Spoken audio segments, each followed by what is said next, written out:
Fêter un petit peu la fin de ce magnifique sommet citoyen et donc avec un, je sais plus, je crois que c'est un apéritif, c'est ça Célia? Fabien Degand est attendu, ainsi que Sofiane Serigi aussi, etc. Fabien, qui doit d'ailleurs nous rapporter à chaud les dernières résolutions, puisque elles ont été conçues ce matin dans le cadre de l'atelier mobilité. Alors, vous le savez, comme à chaque fois, avant de passer la parole à notre présidente pour un certain nombre de résolutions, il me revient de vous livrer une forme de synthèse du travail qui a été produit durant ces 2 journées et demie, et puis aussi du travail qui a été produit dans les étapes régionales, puisque vous savez, la particularité de la construction de ce sommet citoyen, c'est qu'il s'est fait avec des étapes régionales, puis donc ces 2 jours et demi ici. Alors, les étapes régionales, en 2 mots, on les rappelle. Je ne me souviens plus si Célia produit un document où on mettait aussi tous les chiffres, tous les partenaires, etc. Non. N'hésitez pas, mesdames, à venir. 6 étapes régionales. Vous vous souvenez, on a démarré à Lille avec Arnaud Chiche. Mais Arnaud Chiche, c'est le meilleur élève de la classe, c'est pour ça qu'il est à l'avant-dernier rang. Avant. Antépénultien. Tu connais ça? Le 9 novembre, on a démarré cette série de réunions et d'étapes régionales. Bon, c'était pas chez Garage, on n'avait pas encore eu l'élégante proposition de son équipe de direction de nous accueillir. Moi je vais commencer comme ça, puisque Christophe et, j'ai oublié encore, Cécile, désolé, sont là, vous pouvez les applaudir. Car c'est eux qui nous accueillent dans ce très bel endroit, et un outil de travail magnifique. Donc 9 novembre, on a démarré sur une idée, il faut bien dire, du collectif Santé en danger, c'est-à-dire l'idée qu'il fallait s'attaquer, il est co-construite un peu, mais à une loi de programmation et d'orientation santé, on va y revenir, mais en tous les cas c'était la première étape. 9 heures de débat, c'était notre record quand même, 9 heures de débat non-stop, avec un bout de pizza je crois, entre les deux, mais c'est tout. Pour commencer à élaborer ce qui est devenu entre-temps un document de 150 pages, 95 articles, et dont on a débattu hier. Deuxième étape, nous étions à Nice, dans les locaux de notre partenaire Nice Matin, pour 8 heures de débat et de retransmission télé dans les studios sur les questions de justice. Puis nous étions, vous pouvez m'aider si jamais je me trompe, nous étions pour fêter les 20 ans de la loi couvrant des droits aux personnes en situation de handicap à l'Institut national des jeunes aveugles, avec notamment Pierrick et toute son équipe, pour donc le 11 février, c'est ça, hein. Puis nous avons une étape culture à Toulon, au théâtre Château-Vallon Liberté, accueilli par Charles Berling et son équipe, une très très belle étape donc pour discuter de ces questions, avec une partie spectacle d'ailleurs. Bérangère Baruzel, comédienne. Et puis une étape jeunesse à Marseille, accueillie à la Cité de la Mer sur le vieux port de Marseille sur les questions de jeunesse.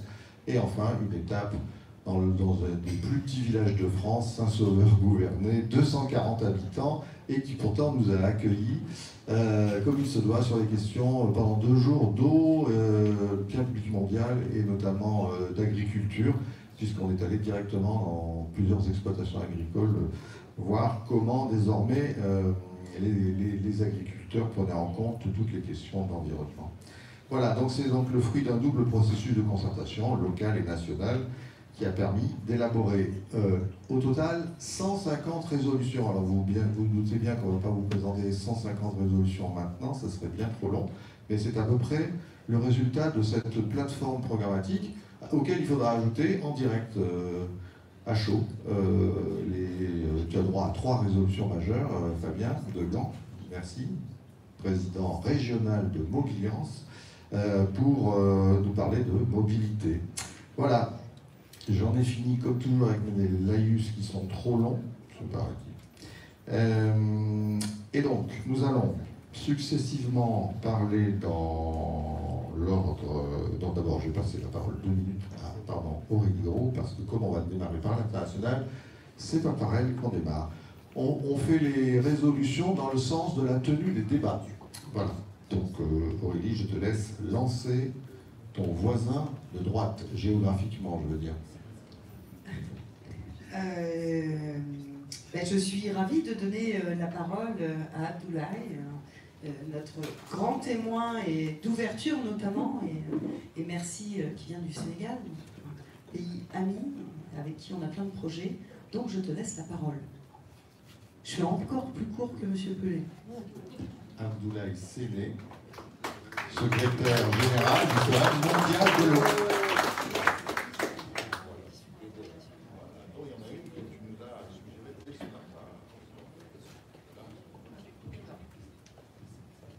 Bien, à la suite de notre brillant secrétaire général et de notre brillantissime présidente, je m'en vais vous présenter 2 propositions de résolution que je suis sûr que vous allez approuver à l'unanimité et qui vont porter sur l'extension de cette belle dynamique à l'international. L'idée, c'est de créer d'abord une agence de vérification des informations et de lutte contre les fausses nouvelles, armes diplomatiques de plus en plus utilisées par les puissances belligérantes, en centralisant les données produites par les associations internationales et les ONG.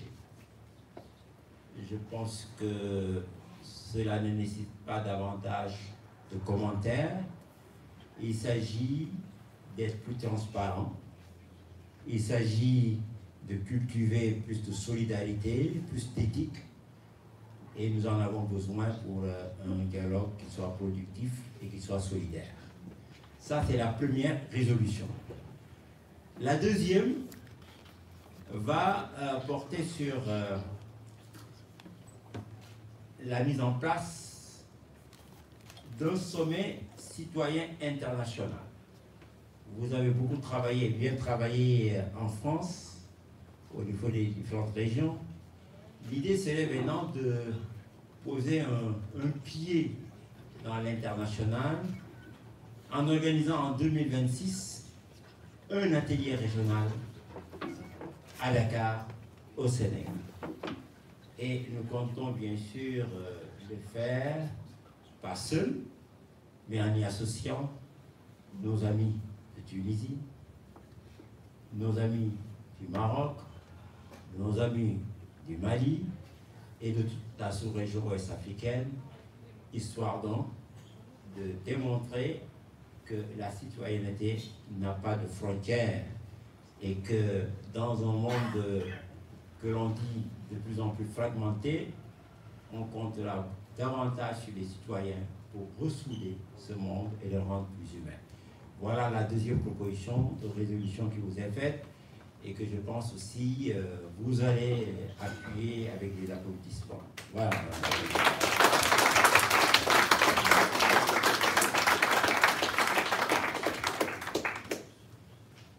Alors, il ne faut pas, il ne faut pas perdre le rythme parce que dans l'ordre des débats qui se sont tenus, c'est toujours à vous, Abdoulaye Séné, encore une fois, secrétaire général du Forum mondial de l'eau et puis une grande organisation de gouvernance en fait de l'eau. Je vous donne une info par exemple que j'ai retenue de ce que notre grand sage nous a dit, sage jeu de mots avec le syndicat de gestion de l'eau en France. 85%, c'est ça, de l'eau du Sénégal est internationale. Vous vous rendez compte que l'eau qui circule au Sénégal, les grands fleuves, etc., pour 85%, viennent de l'extérieur du pays. Donc, il faut s'entendre au niveau mondial pour gérer l'eau. Car finalement, l'eau est un bien public mondial, elle n'appartient à personne en propre. Cher Abdoulaye, il vous revient de nous présenter les 3 résolutions principales, il y en a d'autres, en matière d'eau et d'agriculture. Merci, vous l'avez dit, comme vous êtes en train de le faire, Madame la Présidente, connecter, faire interagir. Le Sénégal travaille beaucoup dans le dialogue et dans la connexion avec ses pays voisins. Si nous pouvons compter sur ces ressources en eau aujourd'hui de façon sécurisée, c'est parce que nous avons réussi à créer les institutions, les modalités, mais surtout un climat de dialogue avec nos pays avec lesquels on partage cette ressource pour gérer collectivement dans la solidarité et dans la coopération. Et bien sûr, concernant cette ressource, la plus vitale pour nous tous, la plus vitale pour l'humanité, nous avons besoin aujourd'hui de travailler sur sa protection. Et c'est pour cela que la première résolution que nous proposons vise à développer l'hydrologie régénérative pour faciliter le stockage d'eau et créer un financement dédié. Quand je dis un stockage d'eau, je pense par exemple aux aquifères. Les aquifères qui peuvent stocker les eaux de pluie excédentaires. Quand il y a des pluies excédentaires, on peut les collecter, on peut les stocker. Mais ces aquifères peuvent aussi nous permettre de stocker les effluents épurés de nos stations d'épuration, les épurer à travers le sol, les stocker dans les aquifères qui deviendraient ainsi une sorte d'assurance multirisque pour l'avenir. Donc c'est extrêmement important que nous puissions ensemble sensibiliser et promouvoir l'idée d'une hydrologie régénérative qui va nous permettre de stocker, de collecter et de réutiliser avec plus de sagesse cette ressource en eau bien fragile.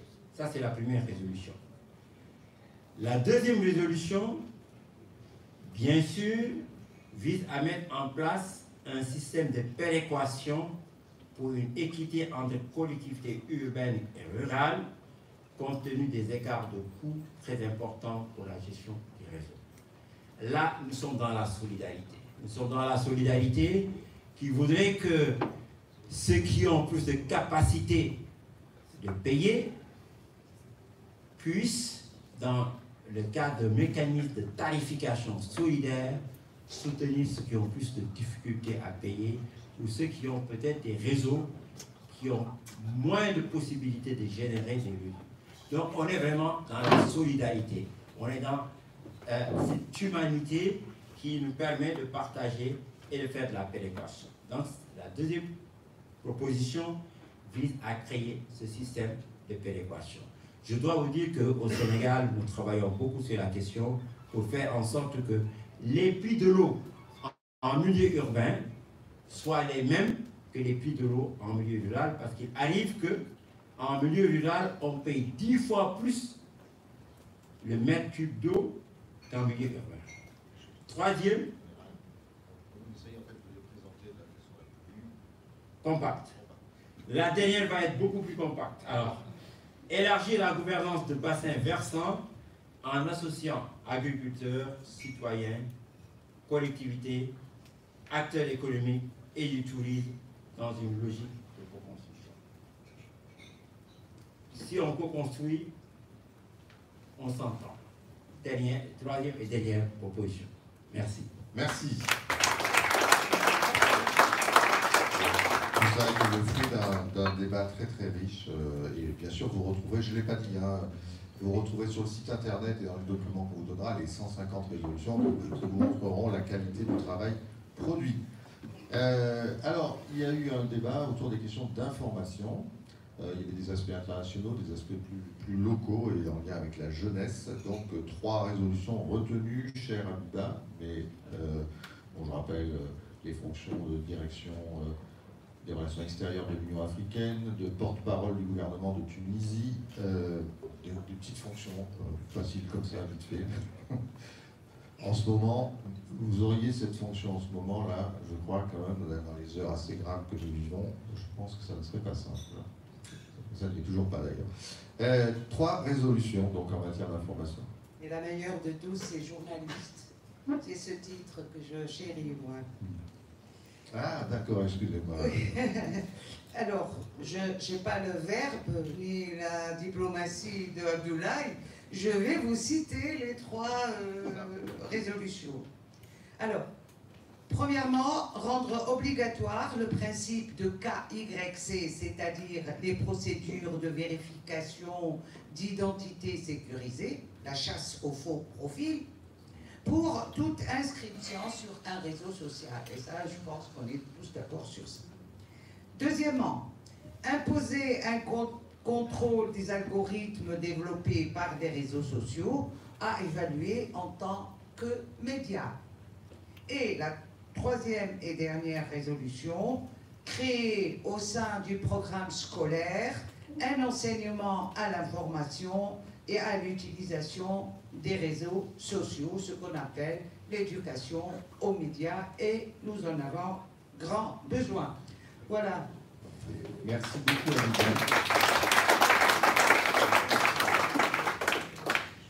Alors, nous allons passer à la question, dans l'ordre où cela a été débattu, de la démocratie. Vous vous souvenez, toute une série d'organisations étaient présentes, et pour l'essentiel, donc, ça va être une mobilisation autour du fameux référendum. C'est ça qui sera le bout du bout, bien sûr.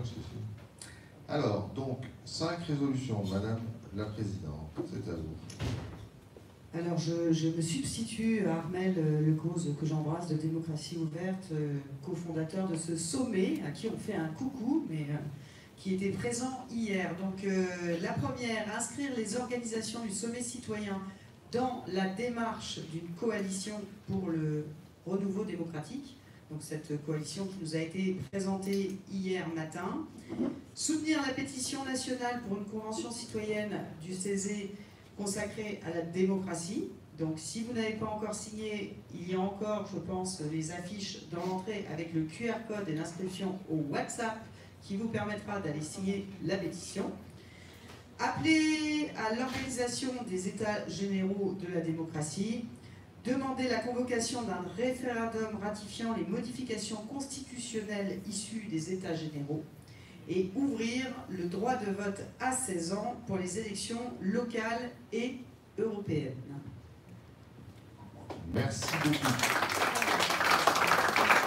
Une précision technique, jusqu'à présent, aucune pétition n'a obtenu les 150 000 voix nécessaires dans le cadre de la loi actuellement à ce que le CESE s'empare d'un thème pour organiser une convention citoyenne. Jusqu'à présent, les 2 conventions citoyennes en France ont été organisées à l'initiative du président de la République.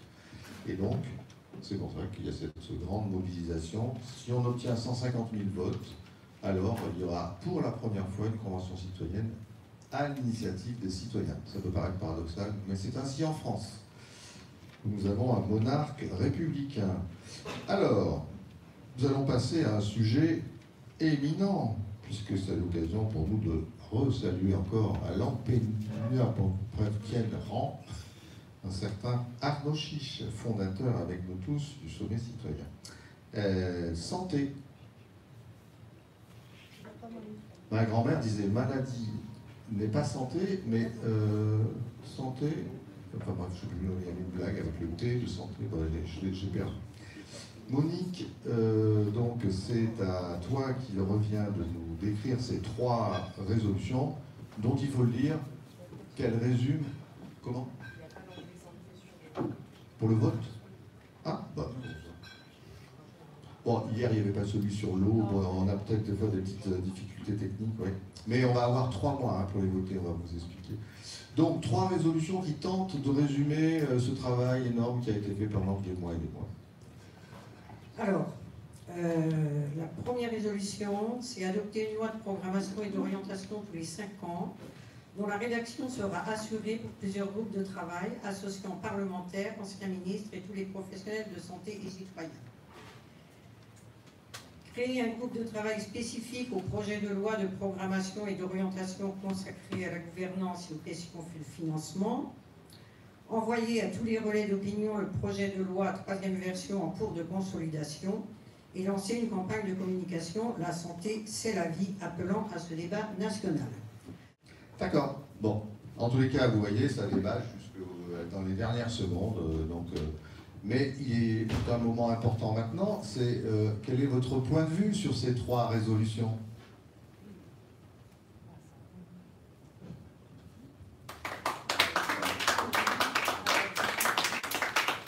Non mais c'est fait exprès, prenez la parole, prends la parole, vas-y, dis ce que tu penses. Non, mais justement, une programmation de 5 ans, c'est indispensable en fait.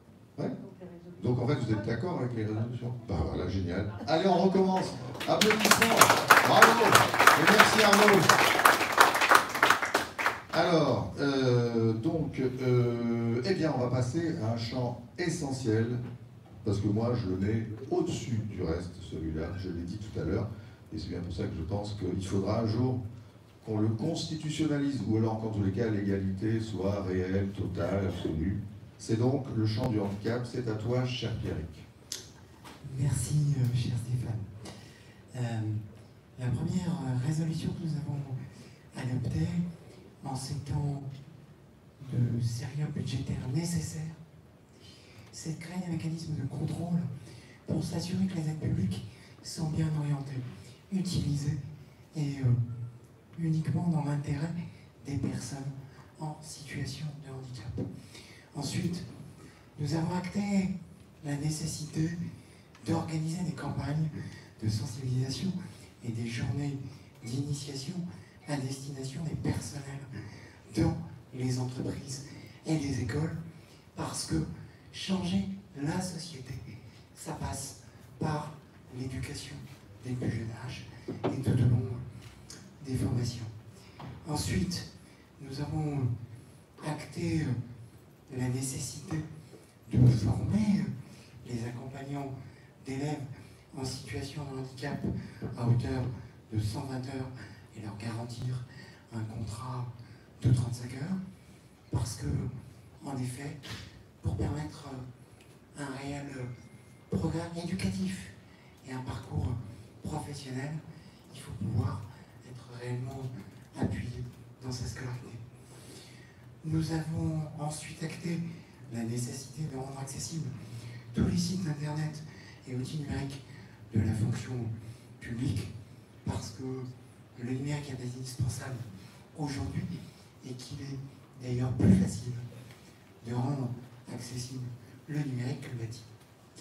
Enfin, nous avons acté la nécessité de modifier l'article 1er de la Constitution pour inscrire l'inclusion comme valeur fondamentale de la République.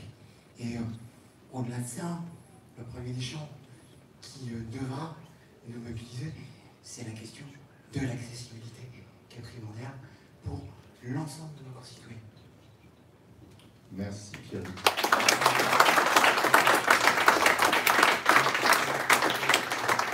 J'ajouterais, tu as raison, que c'est y compris une pierre dans notre jardin, car on n'a pas été accessible complètement dans notre table ronde, parce qu'on aurait pu aller plus loin, car l'accessibilité, c'est pas simplement la mobilité réduite, mais c'est aussi l'amblyopie, etc. Alors, voilà, je change de page.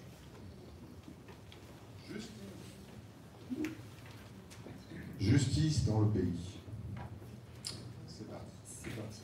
Alors, je ne vous le présente pas, Jérôme Posa, président de Amour de la Justice. Ben, avec un nom pareil, en fait, tout se passe bien par contre dans cette association, non? Ouais. Trois propositions phares qui ont été retenues. La première va concerner bien entendu l'ADN de cette association, qui a été vraiment validée par les citoyens, donc l'indépendance de la justice par rapport aux politiques. Donc la résolution est suivante: créer une autorité publique indépendante qui s'appellerait le Conseil supérieur de la justice et du droit, qui comprend un directeur national de l'action publique, lequel serait en charge de définir la politique pénale nationale du pays et serait responsable devant le Parlement. La deuxième proposition est forte d'actualité, puisqu'on en a un peu tous marre, surtout les magistrats, d'entendre dans la presse, on va dire, la relation par des journalistes d'affaires de façon complètement erronée. Donc créer une charte de communication judiciaire liant tous les acteurs d'un procès et la presse. Et enfin, la dernière résolution va faire écho à ce qui a été dit tout à l'heure, puisqu'elle va encore concerner les réseaux sociaux. Réguler les réseaux sociaux par des magistrats spécialisés via le contrôle des algorithmes et l'interdiction effective de diffusion en Europe en cas de non-respect des règles par les opérateurs numériques. Bravo.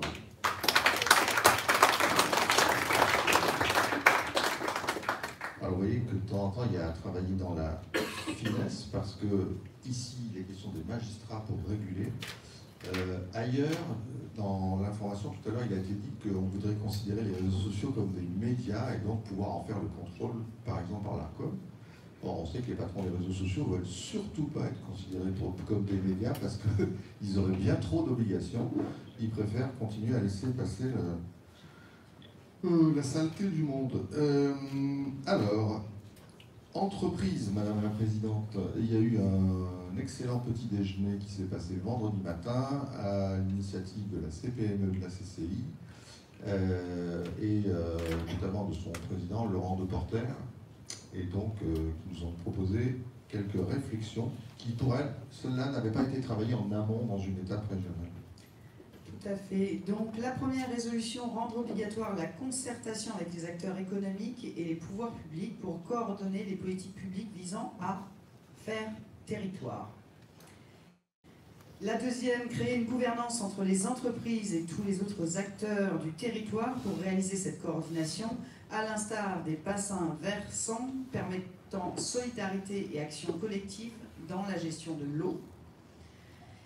La troisième, réinterroger la notion d'intérêt général, d'ailleurs il faudrait la réinterroger un peu partout apparemment en France, portée par l'État et les institutions et trouver les formes d'une collégialité pour des questions d'intérêt collectif. C'est beau la notion d'intérêt collectif, surtout quand les entreprises s'engagent et non pas de concurrence, on en a parlé avec la jeunesse. Lancer une réflexion sur la vision de la France à l'horizon de 20 ans par les Français eux-mêmes, le G5M. Donc, 5M, il y a une seule personne dans la salle qui sait ce que ça veut dire. C'est 5 millions. Et ce n'est pas des euros, mais c'est des citoyens. Il se reconnaîtra. En matière de culture, et après un très bel atelier à Toulon au théâtre donc Château-Vallon, avec Charles Berling, je le rappelle, ambassadeur de ce sommet citoyen.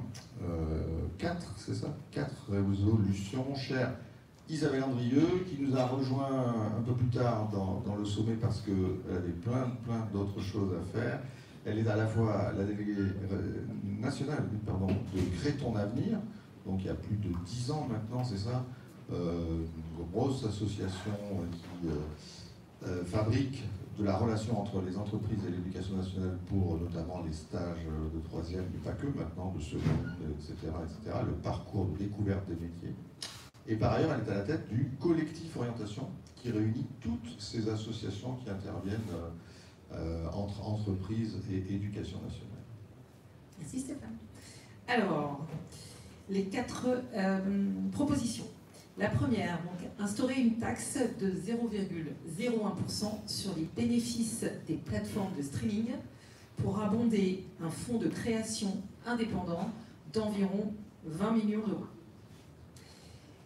Deuxième, garantir un fonds de pérennisation pour les intermittents du spectacle, minimum 1% du budget culturel national, et sanctuariser ce statut, symbole de l'exception culturelle. La troisième proposition, lancer une évaluation du pass culture et le réorienter prioritairement. Il y a excuse-nous, il y a un bout de la phrase, Sofiane, qui a sauté. Mais c'est parce qu'en particulier, vers des publics, notamment des zones rurales, mais pas que, des quartiers prioritaires, parce qu'on s'est aperçu que c'est tellement bien le pass culture que les plus gros consommateurs restent les gamins les plus branchés, entre guillemets, donc souvent dans les familles les plus aisées. Et puis, dernière proposition, imposer 10% de livres adaptés dans toutes les bibliothèques publiques et élargir le prix unique du livre au braille.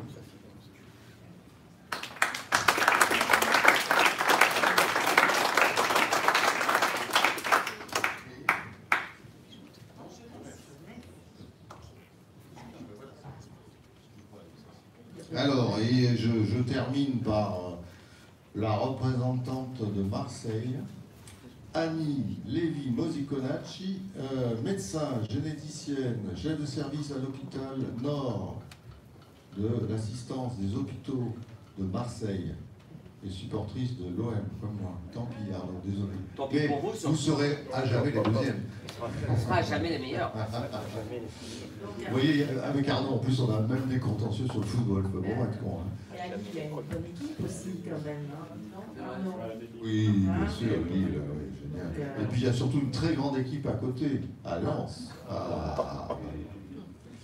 Alors, pour tout vous dire, en effet, à Marseille a eu lieu un atelier de l'idéal citoyen qui a porté sur la jeunesse, et donc co-présidé par deux associations, Melting Pot, président c'est Alexandre Pastor, et I2M, Innovons pour Marseille Métropole Méditerranée, donc c'est 3M.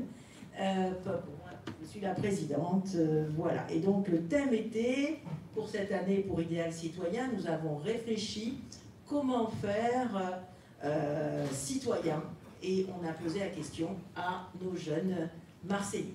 Et donc les résolutions sont issues de ce travail que nous avons réalisé vraiment avec cette jeunesse et quel engagement ils attendent pour l'avenir. Et donc les 4 résolutions qui sont sorties de cet atelier marseillais, c'est créer donc une plateforme centralisant tous les dispositifs dédiés aux jeunes, tant pour chaque jeune et sa famille que pour les futurs employeurs.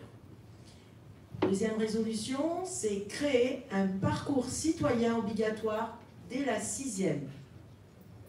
Troisième résolution, faciliter l'intervention des associations dans les établissements scolaires.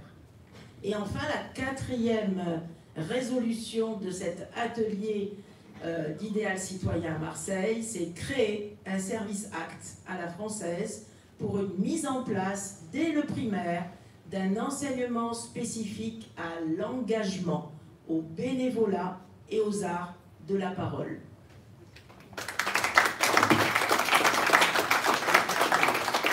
Mon cher Stéphane et ma chère Aurélie, je pense que les applaudissements montrent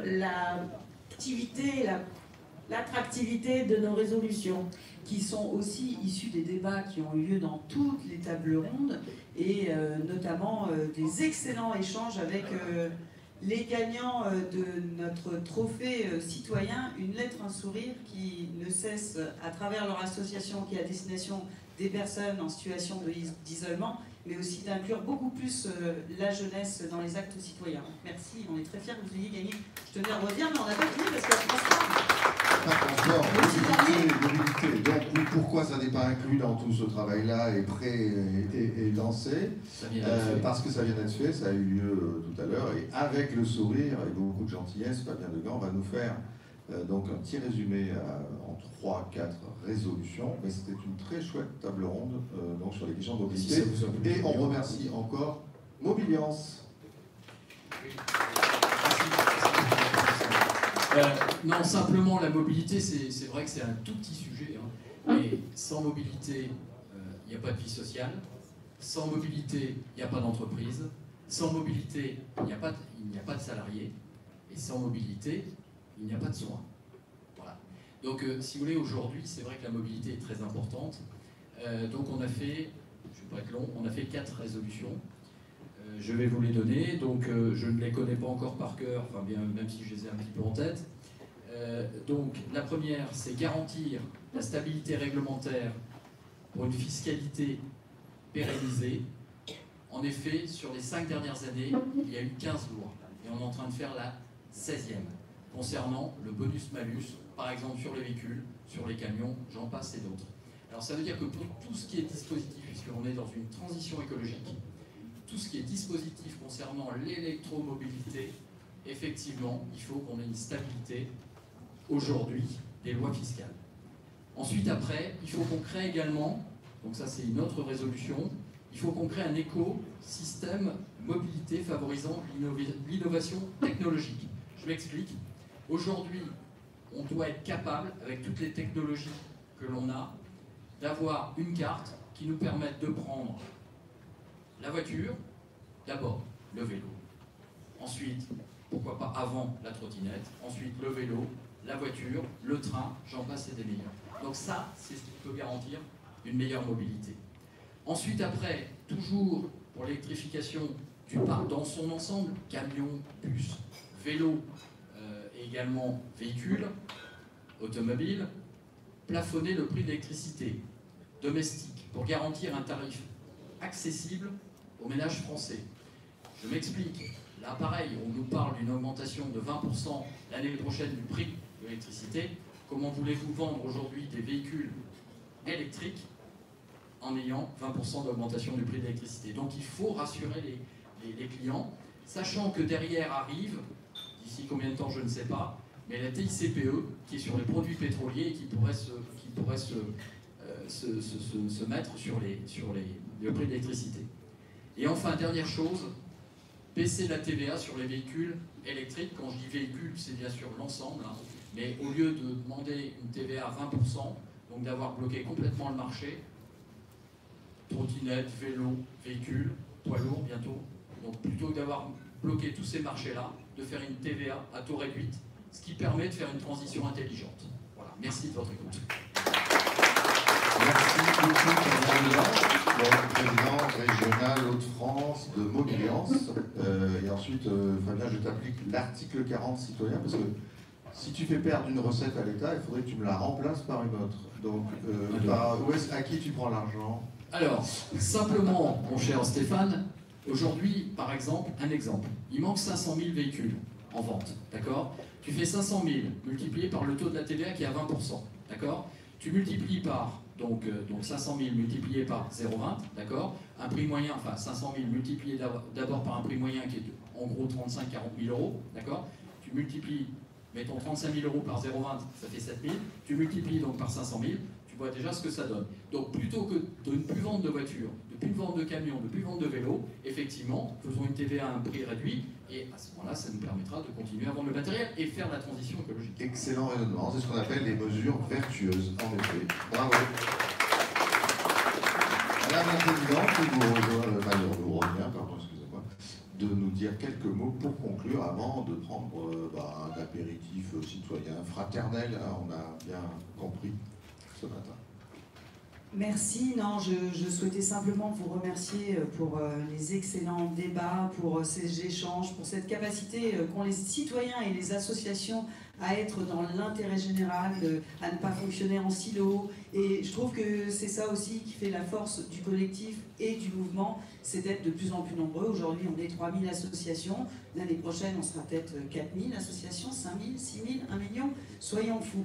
Mais le message principal, c'est qu'il faut continuer à se battre pour défendre notre démocratie, pour montrer aux décideurs publics que les citoyens sont mobilisés, mais que les citoyens ont aussi des belles expertises et des bonnes idées.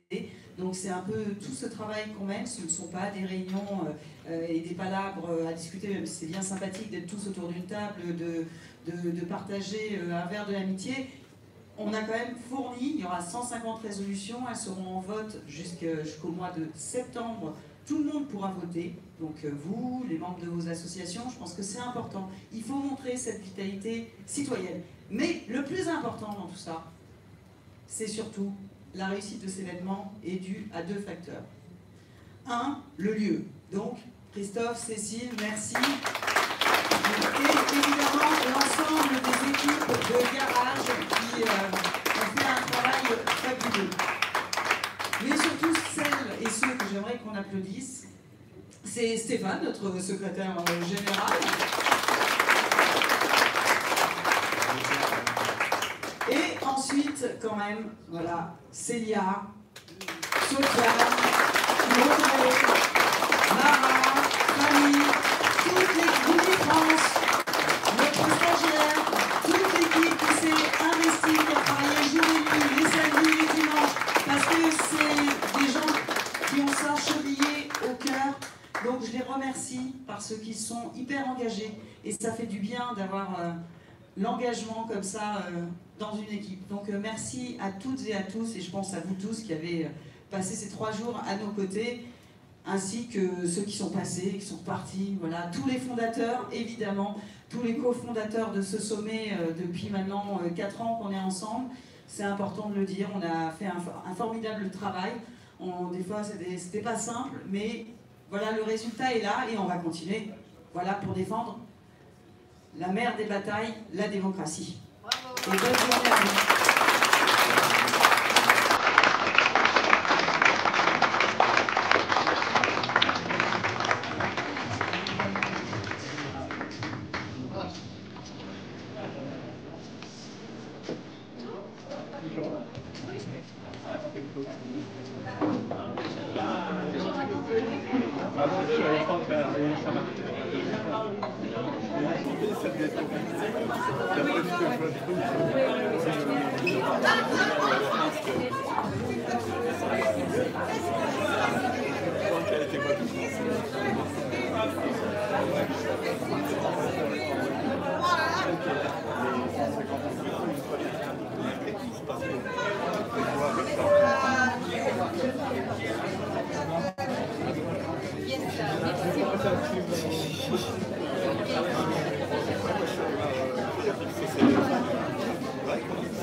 Allez,